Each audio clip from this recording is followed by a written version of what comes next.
Jemaah yang Allah Subhanahu wa taala, semoga Allah Taala selalu senantiasa berikan bagi kita semuanya kesehatan, keberkahan, kemudahan dalam setiap urusan zahir batin dunia akhirat kita semuanya. Warzuqna husnal khatimah. Allah memberi kita semuanya dalam keadaan husnul khatimah. Amin Allahumma amin. Alhamdulillah.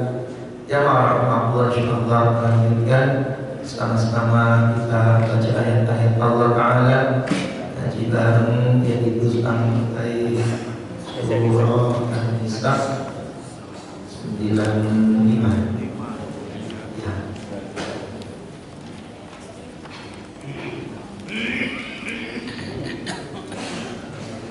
An-Nisa ayat 9.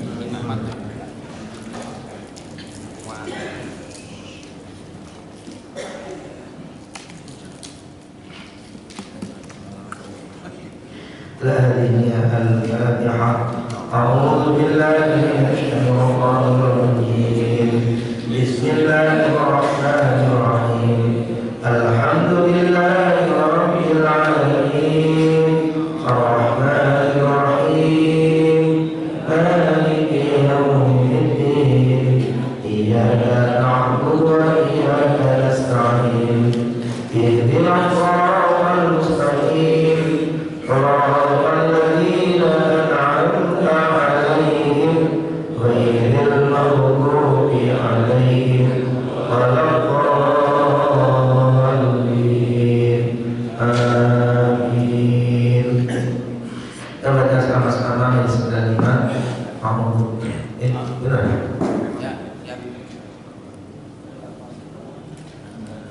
Ya sebentar. 94. Sama-sama mau. A'udzu billahi minasy syaithanir rajim. Bismillahirrahmanirrahim.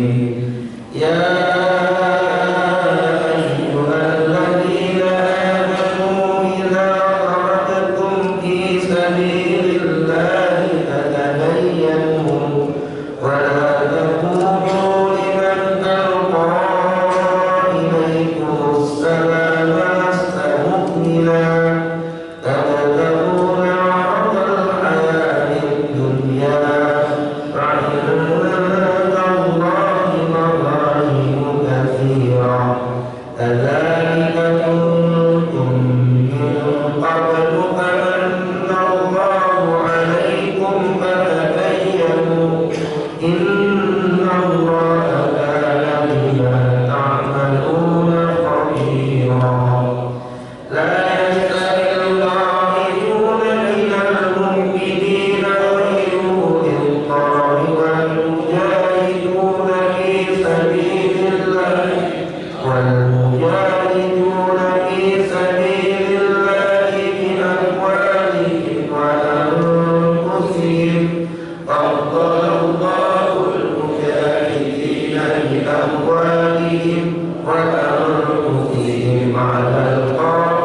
lalu bahas tentang yang itu masih dalam persoalan perang, persoalan pembunuhan yang tidak mungkin dikerjakan oleh seorang mukmin dalam kondisi membunuh yang sengaja karena besar konsekuensinya. Bahkan di ujung ayat yang sebelumnya Allah Ta'ala mengatakan orang-orang yang seperti itu akan mendapatkan jazaa'uhu jahannam khalidan fiha, di neraka yang lama, mendapatkan marahnya Allah, wa la'anahu, mendapatkan laknatnya Allah, wa a'adda lahu 'adzaban 'azima, disiapkan oleh Allah azab yang akan berderetnya ancaman yang ada dalam satu ayat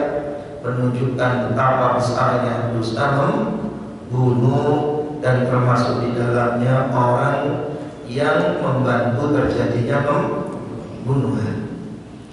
Makanya jangan sampai itu terjadi, sehingga jamaah rahimahullah di akhirat itu ada Allah Subhanahu wa Ta'ala memberikan orang yang saling tuntut menuntut itu terkadang keridhoannya.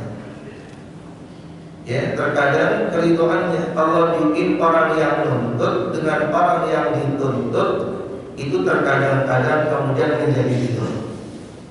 Itu dalam satu riwayat Nabi Sallallahu Alaihi Wasallam yang dia menceritakan nanti di akhirat ada seorang yang nuntut di hadapan Allah, ya Allah, orang itu punya masalah dengan diriku ya Allah, maka aku menuntut keadilanmu ya Allah.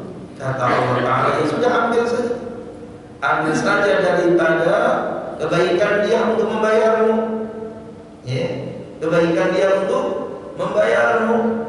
Saat itu Nabi SAW mengutarakan dengan senyuman yang besar. Namun kemudian orang tersebut mengatakan, ya Allah, gak ada kebaikannya untuk membayarnya. Maka kata orang tersebut, kalau begitu ya Allah, pikulkan dosaku terhadapnya. Saat itu Nabi pun kemudian dia mencucurkan air matanya, menunjukkan betapa beratnya seorang mikul dosa di akhirat yang semua orang itu menginginkan dosanya itu dipikul orang lain. Maka kemudian Allah Ta'ala mengatakan bahwasanya orang tersebut ketika dikatakan kalau begitu ya Allah, dosaku pikulkan saja kepadanya. Kalau dia nggak bisa membayar dengan kebaikannya udah habis. Saat itu Allah tampakkan surga. Tampakkan surga dengan penuh keindahan, sudah terbayang betapa mahalnya daripada surga itu. Maka kemudian orang tersebut yang nuntut mengatakan, ya Allah, ini untuk siapa ya Allah? Kata Allah Ta'ala, ini untuk orang yang bisa membayarnya. Maka sudah terbayang betapa mahalnya membayarnya itu oleh orang yang mampu membayar harganya. Allah pun mengatakan lagi, ya, orang tersebut mengatakan, ya Allah, lalu siapa orang yang mampu membayarnya itu? Kata ya kamu, aku ya Allah. Dengan apa aku membayarnya? Kata Allah, dengan engkau maafkan saudaramu itu. Ya, maka ya Allah, aku sudah maafkan saudaraku itu ya Allah. Ya, lalu kemudian Allah katakan, ya sudah, pergilah kamu ke surga dan gandenglah tangan daripada saudaramu itu. Akhirnya orang tersebut masuk surga. Ada hadis lagi, ada seorang nuntut utang. Ada orang nuntut utang karena utang itu tembus sampai akhirat. Ada orang yang nuntut utang, kemudian Allah Ta'ala menampakkan daripada surganya, membuat yang nuntut itu kemudian bertanya, itu untuk siapa? Untuk orang yang bisa membayarnya. Siapa yang bisa membayarnya? Orang yang memaafkan saudaranya. Ya, orang yang kemudian legowo hatinya terhadap kesalahan saudaranya, utang-utangnya, sehingga ia pun menyelesaikannya. Jadi ada kelompok orang, tetapi dikatakan oleh Syekh Syamsuddin Al-Qurtubi, gak mungkin semuanya. Kalau semuanya neraka sepi dong. Ya. Sebab diselesaikan urusannya oleh Ta'ala. Sebab seorang yang akan bisa masuki surganya Allah di kontorok yang ketujuh jembatan Sirat itu kalau masih ada tuntutan. Maka beliau mengatakan, lalu siapa orang yang sampai seperti itu dibikin ridho oleh Allah Ta'ala antara menuntut dengan yang dituntut itu? Pertama, orang yang tidak Allah ingin siksa. Jadi Allah akan berkehendak menyiksa orang itu. Ya, nanti berkaitan dengan pembunuhan. Allah tidak berkehendak untuk menyiksa orang itu. Dan yang kedua disebutkan yaitu orang yang taubat dari kezaliman. Jadi benar-benar taubat dari kezaliman, benar-benar taubat. Cuma saat taubat nggak punya duit untuk balikin korupsinya. Saat taubat duitnya habis, rumahnya hancur, kan itu kan nggak punya modal sama sekali. Saat dia taubat nggak bisa minta maaf ke saudaranya, karena saudara sudah nggak ada. Paling cuma bisa mendoakannya, mengharap ampunan Allah Ta'ala. Dan nanti orang-orang yang seperti ini, maka Allah yang akan selesaikan. Ini orang sudah benar-benar berhenti. Dan yang ketiga, orang yang mampu menyembunyikan amal saleh. Tiga kelompok ini kata Imam Syamsuddin Al-Qurtubi dengan dalil yang ada, itu kelompok yang diselesaikan urusannya boleh jadi yang punya kesempatan diselesaikan oleh Allah. Urusan horizontalnya itu nanti di yaumil qiyamah. Nah, berarti ada kemudian dosa yang Allah tidak menyelesaikan. Dan dosa itu adalah setidaknya 3 dosa. Maka Nabi mengatakan kullu dzambin asallahu ayyaghfirahu illa rajul yamutu kafira awil rajul yaqtulu mu'minan muta'ammidan. Satu hadis mengatakan ya rahimahullah dalam riwayat Imam Ahmad, setiap dosa itu berpotensi ada kesempatan untuk diampuni Allah. Tadi ada yang Allah tidak menginginkan siksa, ada yang kos-kosan, udahlah utang kecil urusanku, dia itu nggak bisa bayar gara-gara nggak punya duit, bukan karena nggak menundanya, kecuali yang menundanya. Akhirnya masih ada kesempatan. Tapi ada dosa yang kemudian Allah nggak mau untuk menyelesaikannya. Kalau yang nggak melakukan taubat dan nasuha, tidak ada kos-kosan untuk ditarik amalnya, tidak ada kos-kosan dari Allah ditampakkan surganya, lalu Allah membuat perseteru itu ridho kepada yang diseteruinya. Dosa itu jamaah yang pertama yang mutu kafirah. Pertama, orang yang mati dalam kafir, matinya syirik, matinya kafir, Allah tak mengampuni, total dihempaskan semuanya oleh Allah. Yang kedua, ternyata akhir rajul yang betul mukminan muta'ammidan. Nah, ini masuk dalam kelompok ayat yang terakhir yang belum kita bahas nanti. Itu apa? Orang yang membunuh sengaja. Ini Allah gak mau diberi itu. Ya. Dari orang yang membunuh dengan sengaja, yang betul mukminan muta'ammidan, orang yang membunuh seorang mukmin dengan sengaja, belum taubatan nasuha, belum diselesaikan kisosnya, kemudian dia mati. Sehebat apapun amal solehnya, Allah gak akan menyelesaikan. Paham? Makanya dalam sebuah hadis itu, ukuran orang di yaumil qiyamah itu 2. Dalam satu hadis, pertama awwalu ma ya'budu abdu yaumil qiyamah as-shalah. Pertama adalah salat. Riwayat yang lain iman, urusan darah. Ya, urusan darah itu masalah besar. Sekali lagi, urusan darah itu urusan yang besar. Jadi pertama urusan sholat, ulama melakukan al-jam'u, ya, lakukan daripada penggabungan kedua dalil hadis itu, berarti horizontal urusan vertikalnya sholat yang jadi barometer, dan ukuran horizontalnya adalah darah. Kalau ia tercatat pernah menumpahkan darah, tercatat apakah ia pelaku penumpahan darah atau kemudian memberikan daripada penyemaran. Dalam satu hadis mengatakan bisyadri kalimat, dengan separuh kalimat gak ngomong bunuh, menjadikan orang semangat membunuh. Asbab itu orang mati, maka yang teriak ya, tadi terkena dosa membunuh. Termasuk orang yang terkena dosa membunuh tanpa membunuh, orang yang tidak bertegur sapa selama 1 tahun, bukan 1 hari, 1 tahun. Kasama idani, termasuk orang yang terkena dosa membunuh, yaitu fitnah. Ya, atau maaf laknat, memberi laknat pada orang mukmin. Orang yang laknat itu bukan laknat kakotli, seperti ia membunuhnya. Loh, jangan sampai. Berarti pertama mati syirik, yang kedua membunuh sengaja, dan yang ketiga dalam hadis yang terpisah, kullu ummati mu'aban illal mujahirin. Jangan sampai lupa balik. Jangan ingat muhajirin, mujahirin. Yang ketiga, orang yang melakukan mujahirah, kelompok mujahirin, orang yang menampakkan aibnya sendiri. Makanya jangan pernah tampakkan aib. Gak perlu gentle dalam urusan dosa, gak boleh. Gentle gak boleh urusan dosa. Tutup rapat. Siapa yang membuka tabirnya yang ditutupin oleh Allah, Allah akan kemudian buka tabir ini di akhiratnya.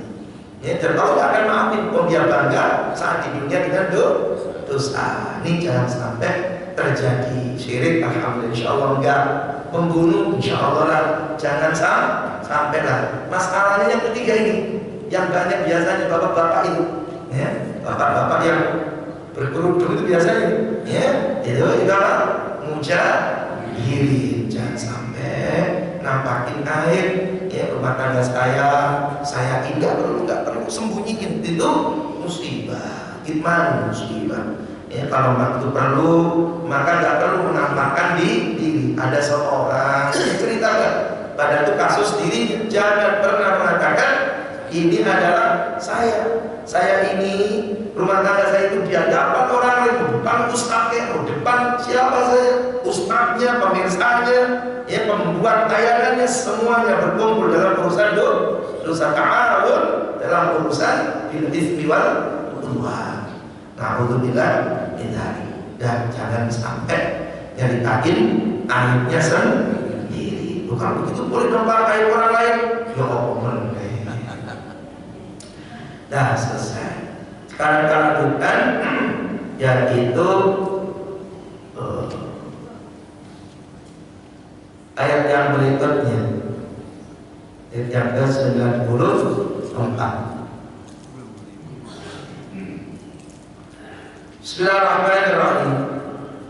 Ya ayyuhalladzina amanu idza darabtum fi sabilillah fatabayyanu wa la taqulu liman alqa ilaykumus salama lasta mu'minan tabtaghuna 'aradal hayatid dunya fa innallaha maghanimun katsira kadzalika kuntum min qablu famanna Allahu 'alaikum fatabayyanu innallaha kana bima ta'maluna khabira. Ayat ini menjelaskan yaitu ketidaktelitian dan keburu-burunya seorang memberi keputusan akan berakibat fatal. Jadi diriwayatkan dalam satu riwayat Ibnu Abbas, kan rajulun, ya, ada seorang di Hudaybiyah para ikhwahul muslimun. Jadi ceritanya ada seorang laki-laki yang membawa ghanimah, harta rampasan perang. Yang membawa harta ghanimah. Pada saat itu jamaah yang mulia, dia berjumpa dengan kaum muslimin dan berkata, "Faqala assalamu alaikum." Assalamualaikum. Maka kemudian tetap, ya, dia mereka membunuhnya dan mengambil harta rampasan itu. Maka kemudian turunlah daripada ayat ini. Jadi apa yang ada seorang yang ceritanya di Madinah Al-Munawwarah. Jadi mereka itu dulu hidup bersama daripada orang-orang selain mukmin karena menyembunyikan apa? Imannya. Namun saat menampakkan daripada keimanannya, maka akhirnya kemudian dia tidak menelitinya, ya, yang menganggap itu adalah masih pura-pura. Orang yang sudah mengucapkan syarat yang katakan kamu bukan seorang mukmin, maka ini turun daripada ayat yang ada ini. Maka dikatakan dalam satu riwayat Ibnu Abbas radhiyallahu anhu, dia berkata, Nabi sallallahu alaihi wasallam mengatakan kepada kita, tidak kana rajulun mu'minun yufi imanahu ma'a qaumin kufar. Bila ada seorang mukmin yang menyembunyikan keimanannya itu, ia hidup di saat bersama kaum kafir, ya karena terjadi kekhawatiran kalau menampakkan daripada iman, apalagi di zaman itu. Dulu para sahabat di Mekah pun juga banyak seperti itu, mereka iman tetapi tidak menampakkan apa? Imannya, karena kekuatan muslim masih belum full, dan mereka belum mampu keluar daripada cengkraman orang-orang kafir itu. Idza kana rajulun mu'minun yuqi imanahu ma'a qaumin kufar. Ya, bila ada seorang mukmin yang kemudian menyembunyikan keimanannya di saat bersama orang-orang kafir, fa'adhara imanahu, tapi ketika ia kemudian menampakkan imannya, tetapi kemudian engkau tahu engkau membunuhnya, fakadzalika kunta tufi imanaka bimaqamin qaum. Bukankah itu sudah ada kasusnya? Terjadi seperti kalian yang dulu di kota Makkah, kalian juga menyembunyikan iman karena urusannya apa? Masih dalam kondisi belum terjadi kekuatan.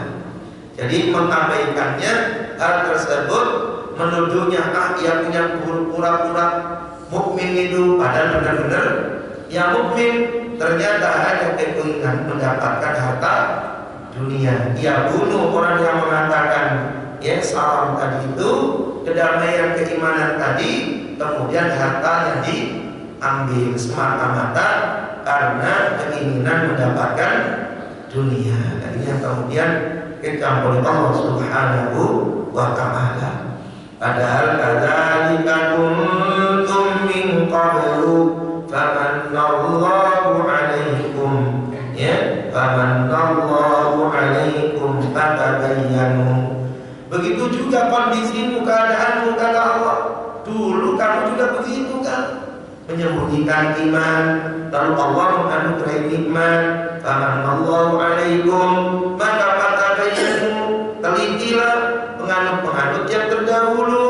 Allah Ta'ala mengetahui apa yang semua kalian itu kerjakan. Maka Sa'id bin Jubair radhiyallahu anhu yang mengatakan hada tahdidun wa wa'idun, ini adalah penegasan dan juga sekaligus ancaman orang yang serampangan, orang yang tidak teliti dalam urusan membuat sebuah keputusan, apalagi keputusan yang sampai terjadi penganiayaan orang lain. Ini pun juga banyak kasus-kasus dalam pengadilan juga demikian pula. Berapa banyak orang tanpa teliti. Makanya hakim itu kata Nabi ada 3 model. Hakim itu pertama hakim bodoh, dan dia memutuskan dengan bodohnya. Tapi mau-maunya bodoh jadi hakim, untuknya neraka.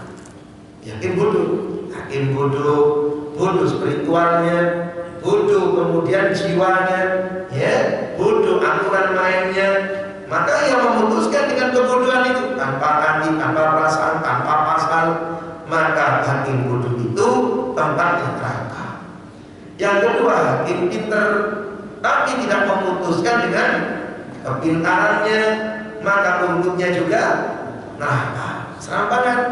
Apalagi di situ ada yang bayar, ada sesuatu, ya, dengan kepandaian retorikanya, tidak diteliti kasus yang sebenarnya, kan gitu kan?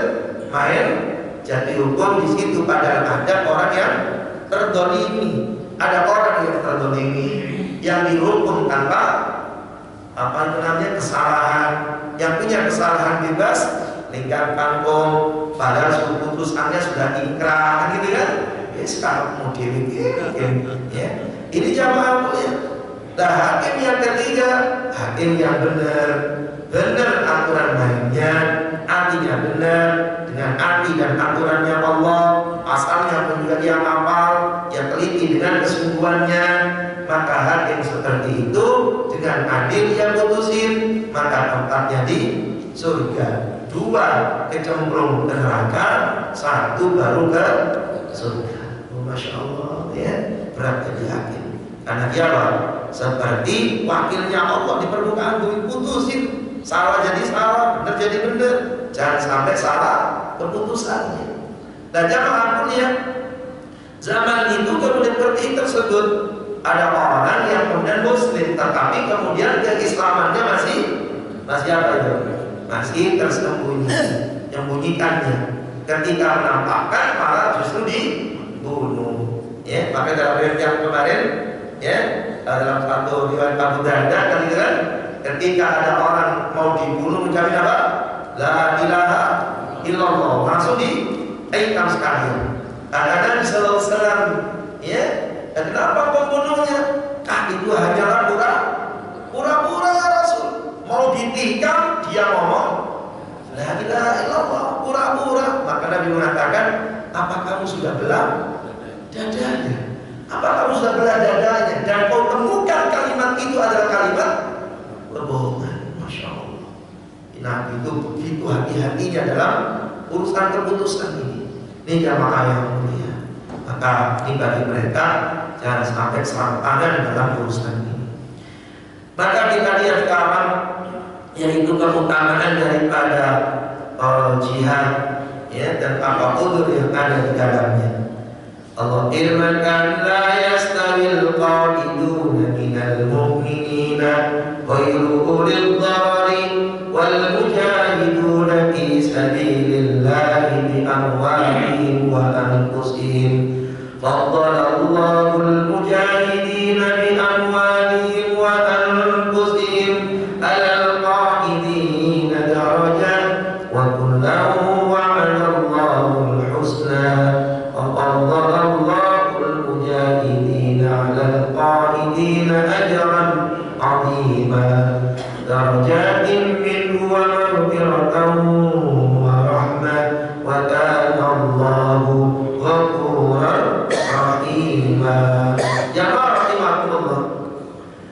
Para jamaah yang mulia, diriwayatkan Anil Barra qala lamma nazalat la yastawil qa'iduna al-mu'minin. Ketika turun ayat la yastawil qa'iduna minal mu'minin, da'a Rasulullah Zaidan, maka Nabi panggil yaitu Zaid bin Sabit untuk menulisnya. Fakataba, tiba-tiba datanglah Abdullah bin Umi Maktum fasyaka daratahu. Maka Abdullah bin Umi Maktum yang memang terkenal buta, ya, tapi punya semangat hero agama yang begitu sangat kuat, maka dia pun datang mengadukan tentang kebutaannya kepada Nabi Sallallahu Alaihi Wasallam. Ketika Nabi mengatakan tidak sama orang mukmin yang berangkat dengan orang mukmin yang duduk gak berangkat, orang yang perang dengan orang yang gak perang, maka datang gila semangat Abdullah bin Umi Maktum, ya Rasulullah, gimana aku buta ya Rasul. Maka turun ayat ghairu ulil dharari, ya, yang tidak punya udzur. Dan kalau punya udzur maka tidak masalah. Punya udzur, buta, pincang, sakit, ya, otomatis udzur-udzur yang tidak menjadikan dia berangkat. Maka udzur-udzur itu adalah udzur yang dibolehkan oleh agama. Makanya selama dikatakan Imam Mulia, ayat ini berkaitan dengan keutamaan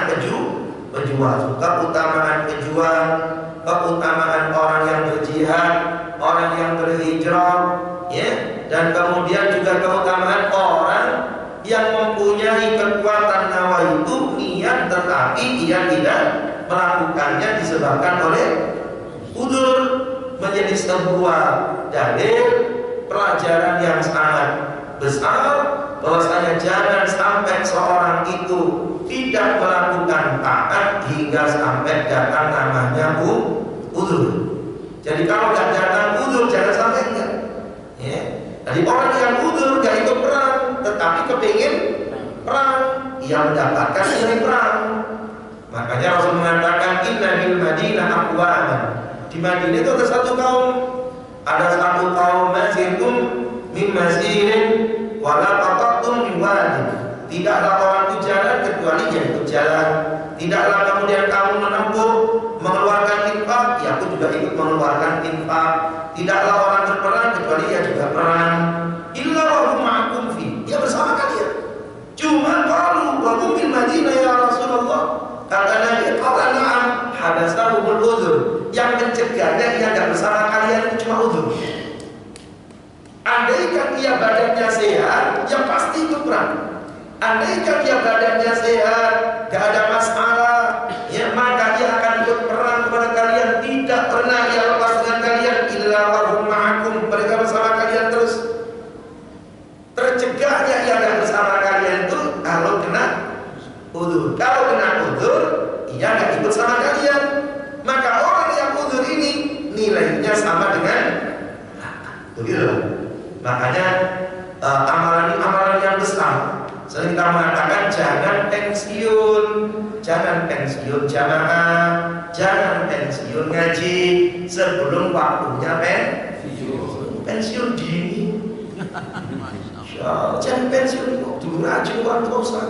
Terus tahu sekarang ya subuh udah keluar olahraga gitu kan. Jangan pensiun. Masuk sampai Allah bikin pensiun. Insyaallah. Kenapa? Kita itu menginginkan nilai amal itu jalan ketika ada udzur. Tidak berjamaah sampai gak mampu berjamaah. Tidak akan taklim kecuali memang gak mampu dengan berbagai macam udzur. Supaya nilai itu tetap jalan. Ya. Rahilina ilal baitil atiqi laqad sirtum jusuman wa sirna nahnu arwaha. Ya rahilina ilal baitil atiq. Maka ada seorang penyair jemaah dia, hai perantau menuju Baitul Atiq, kalian berjalan, kalian menuju Baitullah dengan jalan jasad kalian, kami jalan dengan ruh. Kalian jalan dengan jasad, kami jalan wasirna nahnu arwaha. Kami jalan dengan ruh sebab kami sudah gak mampu. Illa aqamna ala udrin wa man qadari wa man aqama ala udrin faqad raha. Kami diam ya karena udzur dan takdirnya Allah. Allah takdirkan sakit. Jika enggak siapa orang yang tinggal wa man aqama ya orang yang tinggal itu ya ala udrin karena udzur itu faqad raha. Sesungguhnya seperti orang yang berangkat. Jadi orang itu kalau biasanya jamaah, ternyata jamaah gara-gara si Covid, ya mengatakan sudah daerah zona merah umpamanya, gak jamaah karena zona merah, karena udzur, atau kemudian dulu ia sering jamaah ke masjid dia jalani, sekarang badannya sudah gontai, gak mampu lagi ia jamaah, gak mampu lagi ia ke masjid. Orang-orang yang istiqamah, bahagialah Anda, pensiunnya Anda dari jamaah bukan karena tak mau, tapi karena tak mampu. Maka nilai jamaah tetap cakep ya. Pensiun dini umur 30 pensiun, tapi gajinya sampai umur 90. Cakep kan? Sopo sing gaji? Kalau agama ada. Sampai setelah Covid itu ada seorang jamaah Ustaz sambil ya matanya sudah agak sepuh 80-an ya, yang nyodorin buku saat awal selesai Covid, nyodorin buku dia, buku Rindu Menuju Masjid. Loh, tangannya Pak Haji, iya Pak Ustaz, rindu saya menuju masjid ya, ketika kami lagi senang-senangnya menuju masjid dengan amalan-amalan masjid, maka kemudian masjid ini di komplek ini tertutup selama sekian yang ada. Tapi ketika kemudian dibuka, tubuh saya sudah lagi tak mampu menujunya. Betapa rindunya kami dengan amalan masjid. Ya bernilai air mata.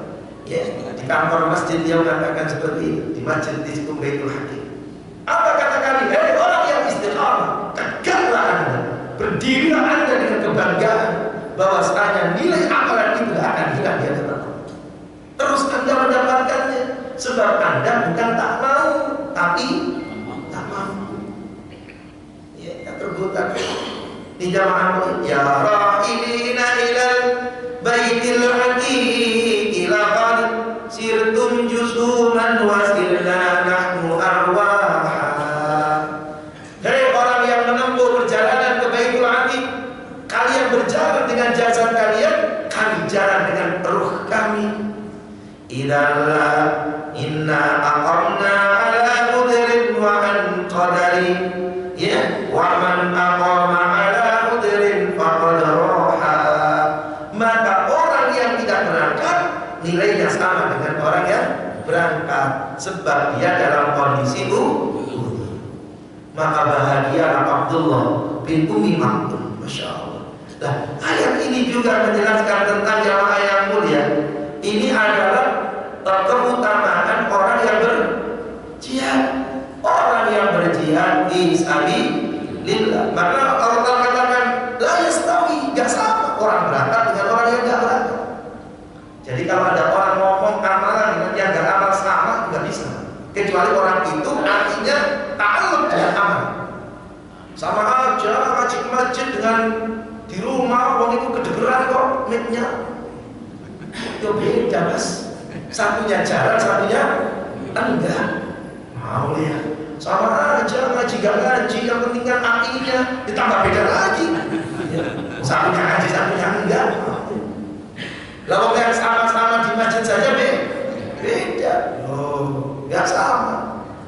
Maka orang-orang yang kemudian berjihad itu gak sama dengan orang yang tidak berangkat berjihad. Orang itu berbeda. Ya, orang ngaji kayak begini loh. Sama aja ngaji, gak ngerti-ngerti juga, gak mudeng. Beda, jalannya saja sudah punya nilai. Di kulli khatwatin shadaqah. Setiap langkah itu bernilai shadaqah. Langkahnya doang itu. Makanya dulu zaman para sahabat radhiyallahu anhum ajmain, banyak di antara mereka kalau ke masjid itu jalannya ketimak-ketimik. Tahu nggak ketimak-ketimik? Apa namanya? Ijit-ijit. Apa? Ya pendek-pendekin langkah. Lah, ini keutamaannya. Orang yang bersekatakan jamaahnya di antara 6 kelompok manusia yang mati punya cita-cita pengen balik ke dunia, itu adalah kelompok orang mati. Orang mati syahid. Orang yang mati syahid. Ya. Dikatakan ya rahimahumullah, orang yang mati syahid itu ma'adun yadkhulul jannah yuhibbu ayyarji'a ila dunya wa lahu ma 'ala al-'abdi min syai'in illa syahid. Dan tidak ada kata Nabi orang yang sudah di surga. Orang masih mati pengen balik banyak, gitu kan? Tetapi orang yang di surga itu gak ada yang pengen balik ke dunia kecuali orang yang mati. Insyaallah di surga fasilitas lengkap pakai pengen balik. Ya tamanna ayat di akhirat dunia bentaru asyra marrat lima yaran dengan karamah. Yang pengen balik ke dunia, kemudian dia dibunuh lagi, perang lagi, bunuh lagi sampai 10 rangkap nyawanya. Ya Allah, bina karamah. Karena karamah yang diberikan oleh Allah Ta'ala kepada orang yang mati syahid. Makanya di antara karamah orang yang mati syahid dikatakan ya itu yang mulia orang yang mati syahid. Disyahidi indallahi sittu khisal. Orang yang mati syahid itu setidaknya diberikan 6 hal oleh Allah Ta'ala dalam satu riwayat. Apa 6 hal itu? Pertama, yuqarru fi awwali daf'atin. Yang pertama, diampuni Allah saat awal mati. Saat tetesan darah itu muncul pertama kali, ya muncrat, maka ini orang sudah diampuni semuanya dosa oleh Allah. Cuma satu dosa aja ya kalau nggak mau ngampuni. Apa? Utang.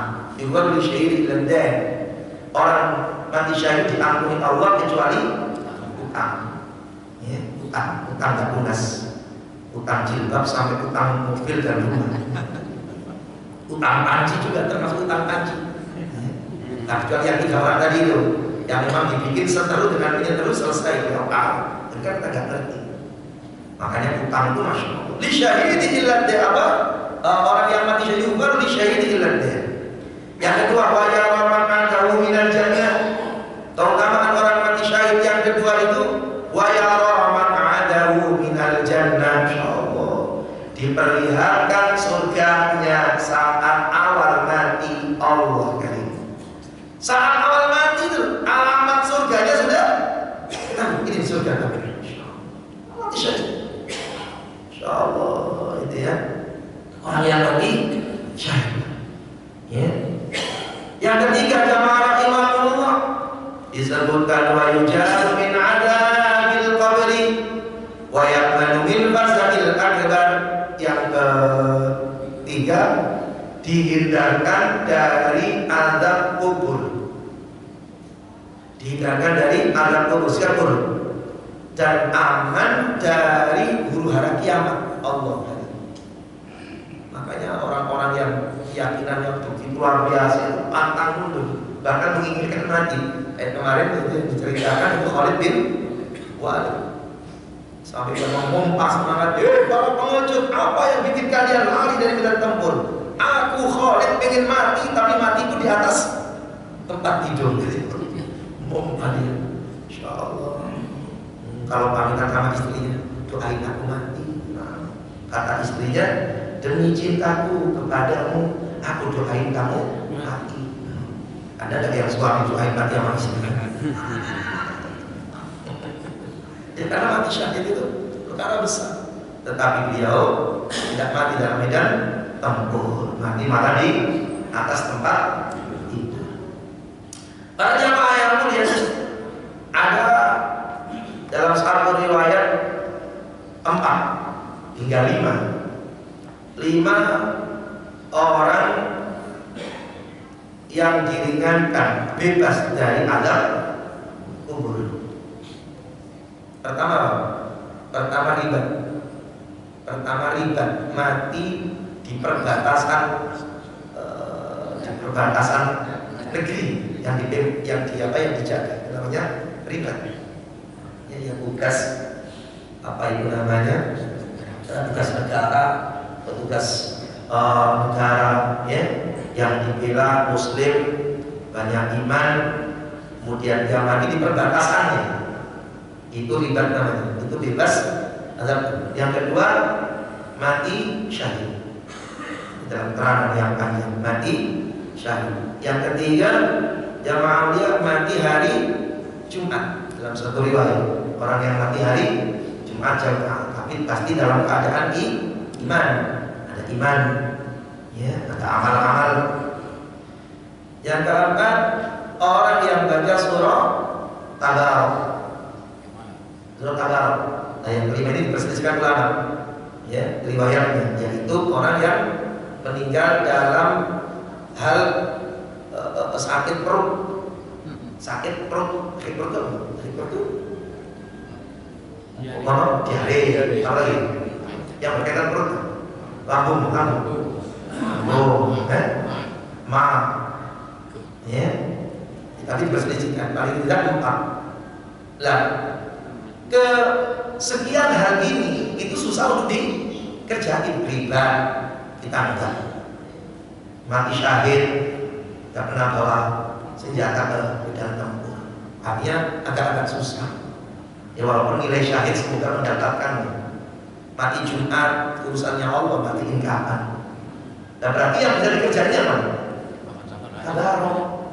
Makanya jangan sampai tidak baca tabarok. Sahabat radhiyallahu anhum ajma'in mereka mengajarkan anak-anaknya semuanya untuk hafal tabarok.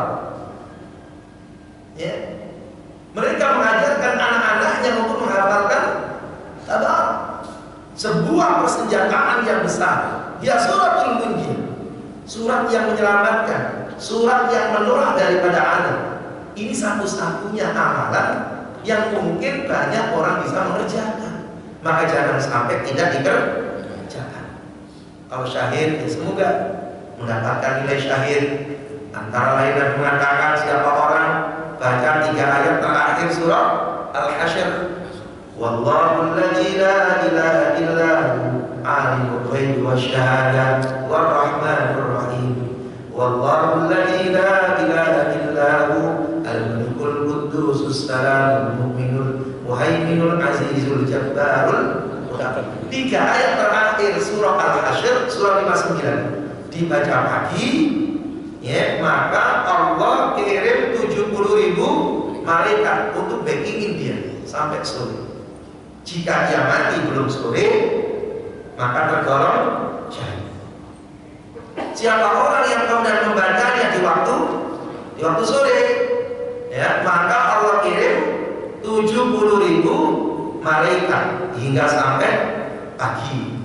Kalau sebelum pagi kemudian dia telah meninggal dunia, maka ia akan mendapatkan pahala mati syahid. Maka jangan sampai kemudian itu ditinggal. Jangan sampai apa? Ditinggalkannya.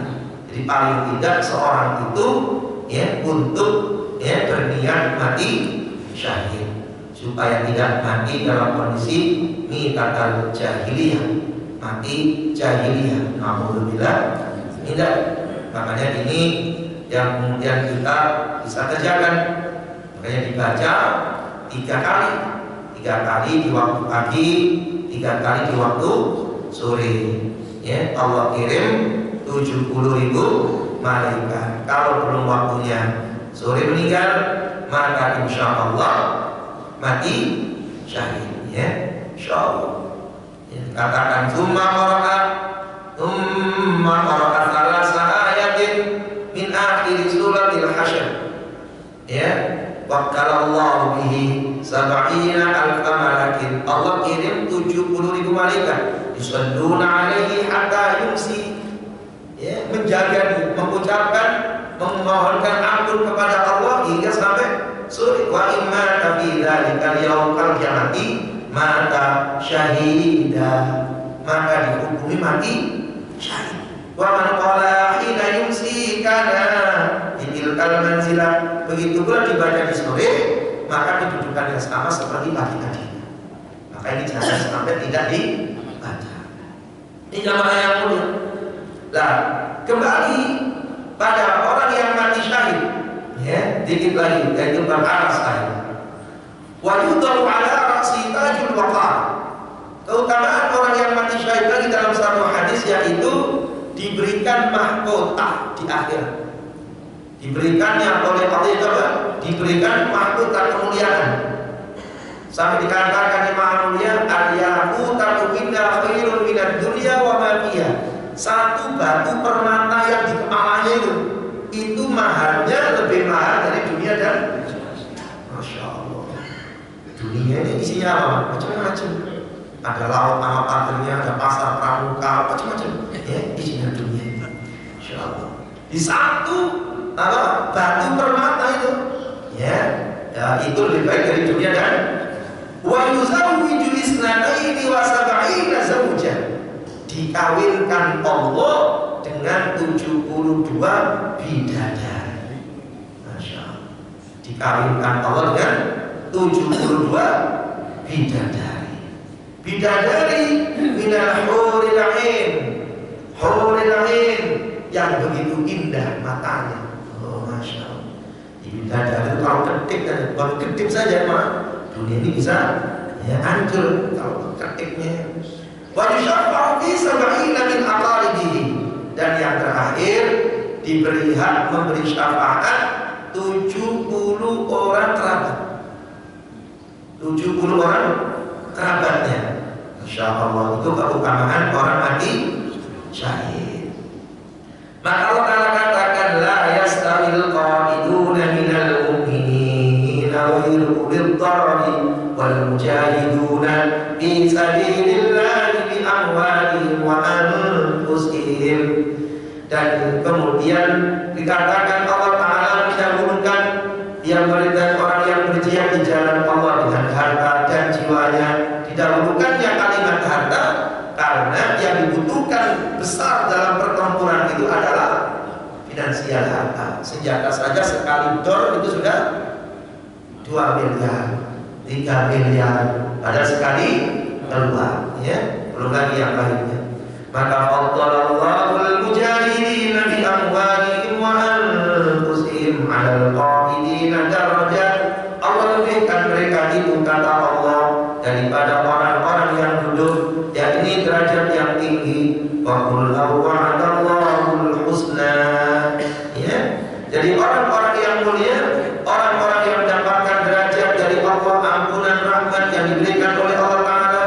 Bahkan Nabi katakan dalam satu riwayat Abu Sa'id Al-Khudri, inna fil jannati mi'ata darajatin 'inda Allah lil mujahidina fi sabilillah. Allah Ta'ala itu kemudian di surga itu, kata Nabi, memberikan 100 derajat yang dipersiapkan Allah untuk para pejuang di jalannya.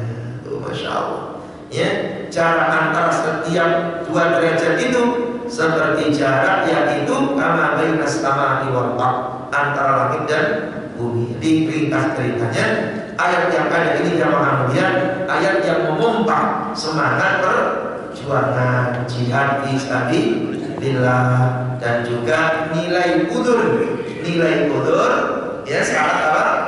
Saat amalan itu dikerjakan dengan istiqomah, tapi syaratnya istiqomah kan? Kalau nggak istiqomah itu nggak bisa. Jadi ada orang yang biasanya ngaji, taklim, gitu ya, biasanya ngaji, biasanya taklim, suatu ketika kemudian dia nggak ngaji, nggak taklim, bukan karena tidak mau, tapi sekali lagi karena apa? Uzur yang ada itu nilainya terjadi. Saat jadi orang kaya, gampang ngasih orang. Tiba-tiba Allah takdirkan miskin, nggak bisa lagi. Ya Allah, nyesel dia, ya Allah, sudah tak mampu lagi seperti dulu. Datang anak yatim, datang du'afa, tidak mampu lagi tangan ini seperti dulu, ya Allah. Hai orang yang istiqamah, miskinmu tidak memberikan sedekah itu tetap dihitung Allah nilai sedekah saat kamu jadi orang kaya. Tapi syaratnya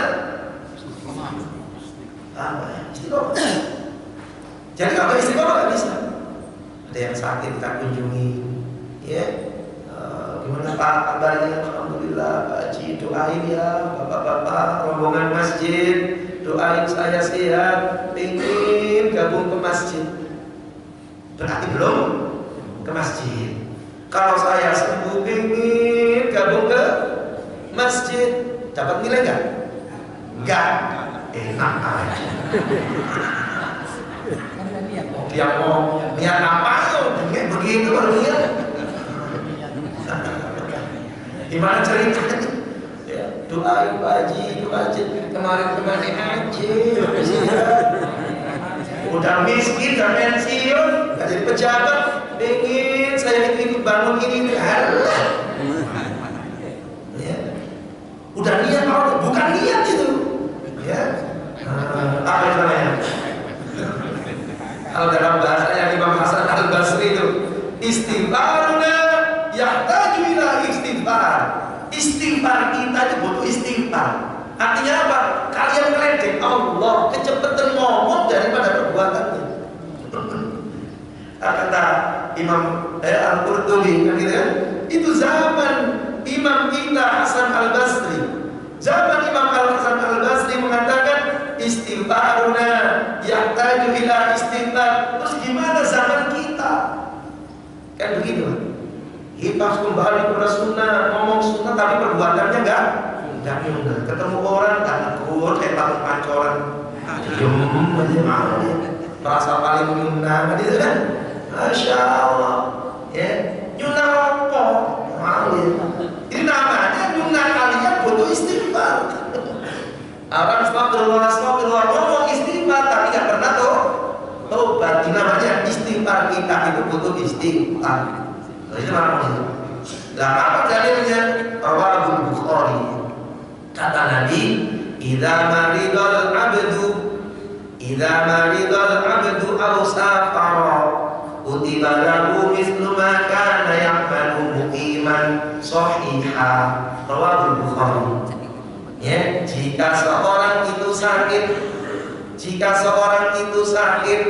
atau dalam perjalanan, maka ia dihitung oleh Allah kutiba lahu, dicatat pahala seperti kondisi gak sakit dalam kondisi gak dalam perjalanan. Contoh begini, setiap zuhur dia mengerjakan qobliyahnya 4. Gak main-main qobliyah zuhur itu setidaknya 3 dapat terbukanya daripada langit. Dan itu kan dibukanya pahala, diangkatnya nilai amalan, mendapatkan nilai amal seperti sholat sepanjang malam 4 rakaat qablatul ya'tin sahar. Ada dalam satu riwayat dikatakan dibangunkan dunia lau qasran bil jannah, 4 rakaat duha, 4 rakaat qabla zuhur, dunia lau qasran bil jannah. Allah bangunkan istana mewah di surga. Biasanya kerjain 4 rakaat, 2 rakaat salam, 2 rakaat salam. Dalam riwayat 4 rakaat langsung salam. Nah, biasanya 4 rakaat. Sekarang kemudian ke Surabaya, safar dia, ya safar, dikerjain nggak 4 rakaat qobliyahnya? Ya gimana dikerjain? Wong yang 4 dulu jadi jadi 2. Yang 4 rakaat saja ditarik menjadi 2, yaitu jamak qashar. Maka 4 rakaat qobliyah zuhur nggak dikerjain. Gimana Pak nggak kerjain 4 rakaat qobliyah zuhur? Orang yang istiqomah, kamu nggak kerjain 4 qobliyah zuhur itu karena udzur, karena safar, nilainya tetap sangat tidak dikerjakan. Itu bukannya agama. Syaratnya sakit. Idza maridul abdu aw safa, sakit. Jadi itu sakit. Biasanya jamaah, karena sakit nggak mau jamaah. Insyaallah. Makanya jamaah rahimahumullah, ya. Dan itu kalau masih bisa ke masjid, itu sudah alhamdulillah. Kami punya orang tua sendiri, orang tua kandung. Ya, umur nangisnya sekalian dengar cuma sekali. Ditawarin apa-apa enggak, sakit kalau macam-macam enggak. Nangisnya menjer gak karuan berkali-kali gak bisa diam. Saat-saat di usia sepuhnya, apa yang bikin nangis? Gak bisa lagi ke masjid, gak bisa ke masjid, bisa naik motor, gak bisa naik motor, gak bisa. Bapak nangisnya gak bisa ke masjid. Bukan gak bisa olahraga, enggak. Atau gak bisa jalan-jalan, enggak. Nangisnya bukan gak bisa jalan-jalan, nangisnya gak bisa ke masjid. Jadi kalau tubuh ini masih bisa sehat ke masjid, masih bisa dibawa ke masjid, maka ini adalah perkara yang sangat besar. Begitulah ada namanya Yai Asad Hamdillah. Ketika kami pun tengok, ya, maka sebelum datang dia melihat dari jarak 50 meter dari rumah beliau, maka dia sudah nangis kencang. Kata istrinya, itu loh, ingin ke masjid, oh sudah kayak begitu, di atas tempat tidur, mandi dimandiin, wudhu diwudhuin, masih ingin ke masjid. Wujud, ya Allah, sehat 67 tahun, ya Allah, sakit baru 5 bulan kok seperti ini, ya Allah, sehatku lebih banyak daripada sakit. Yang ditangisin ke masjid, sampai dia ngomong, sewakin orang dong saya untuk dibawa ke masjid. Ibadah sehat, ya ketoprak habis, kopi habis, masjid dilewatin. Ada orang gitu? Ada. Banyak. Badan segar. Orang yang begitu itu cepat-cepat beliin mukena. Beliin mukena. Jadi nggak mau ya. Dan ketika idama di dalam abdu al-safar, orang itu kalau sakit atau dalam perjalanan, maka dia nggak mampu kerjain, maka dicatat, ya kutibalahu mislu makan ya'malu muqiman shahihah. Bahkan sebelum ini masih bisa diqadha. Itu cara istiqomah tapi Pak. Makanya udzur ini ulama menjelaskan seperti itu. Ya, Mana makan hizbihi, siapa orang yang tertidur dari hizibnya, tertidur. Biasaan hizib itu amalan-amalan, zikir-zikir, senjata-senjata, zikir, doa. Biasanya baca tabarok minal lail di waktu malam. Aw an syai'in minhu, atau suatu yang dibacanya. Ya. Tetapi kemudian dia terlelap, capek, lelah, belum baca tabarok, belum baca zikir, aurat zikirnya, lalu tertidur. Faqara'ahu ma baina shalatil fajr wa shalatil dhuhr. Lalu dibaca di waktu antara subuh dan zuhur, ya. Atau tahajudnya tadi yang lewat tadi itu dikerjain tahajudnya di waktu duha. Boleh kan? Boleh. Kutiba lahu ka'annama qara'ahu minal lail. Maka baca tabaroknya di waktu duha itu nilainya seperti faqara'ahu minal lail, dibaca di waktu malam. Tapi syaratnya ini istiqomah. Jadi witir itu boleh dikerjain di waktu siang. Kalau istiqomah, udur, istiqomah. Dan itu dalil valid. Nabi pun pernah kerjakan, ya, dikerjain. Ya, di waktu antara zuhur dan asar belum sholat, qobliyah subuh. Ya Allah, qobliyah subuh 2 rakaat itu dunia dan seisinya. Datang perut mules, datang ke masjid sudah qomat. Biasanya dia qobliyah subuh. Hai orang yang istiqomah qobliyah subuh, kerjain qobliyah subuhmu, qodok setelah subuh. Atau saat syuruk seperti ini kerjain qobliyah subuh di waktu syuruk. Tapi syaratnya istiqomah. Bukan istiqomah ngerjain qobliyah subuh di waktu siang, bukan. Salah lagi ngomongnya. Iya kok. Kalau ngaji kalau ada daging itu bahaya, mau. Katanya boleh istiqomah qobliyah subuh siang, gundul. Bukan. Ini qobliyah subuh. Yang istiqomah, kemudian dia tertidur, dikerjainnya di waktu siang. Ya. Kalau kata orang Jawa itu ben ora gelo, gitu kan?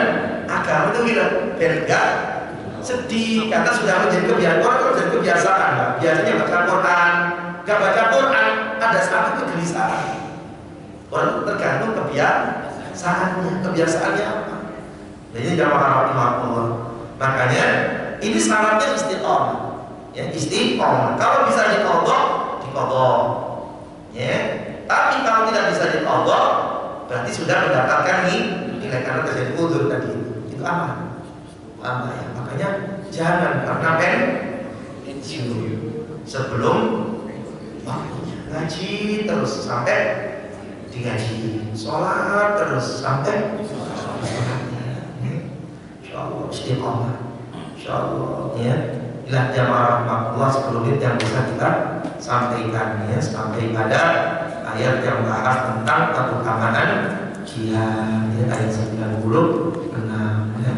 Allah Ta'ala senantiasa meridai kita semuanya istiqomah, bisa kuat mengerjakan, ya, perintahnya Allah Ta'ala hingga sampai bertemu dengan Allah Subhanahu wa Ta'ala, yang menjadikan kebahagiaan kita, ya.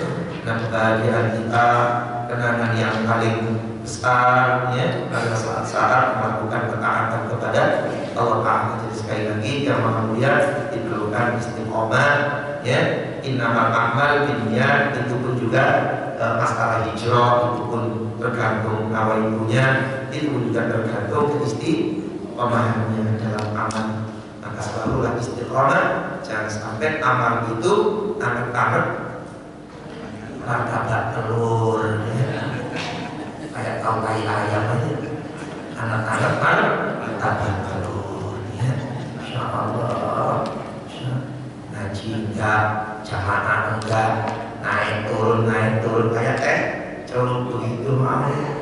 Jangan, terus istiqomah sampai mati. Yang susah lagi nggak pernah ke masjid, giliran ke masjid maunya di depan imam. Masya Allah, orang nggak pernah ke masjid, giliran ke masjid maunya depan imam, diem, permisi kayak apa? Itu namanya Itu namanya jamaah songong. Dan orang ke masjid kan imam diem aja, kutukan pakaian putih lagi. Ya Allah, nah, semoga Allah maafkan kita. Subhanakallahumma wa bihamdika asyhadu an la ilaha illa anta astaghfiruka wa atubu ilaik. Walhamdulillahi rabbil alamin. Assalamualaikum warahmatullahi wabarakatuh.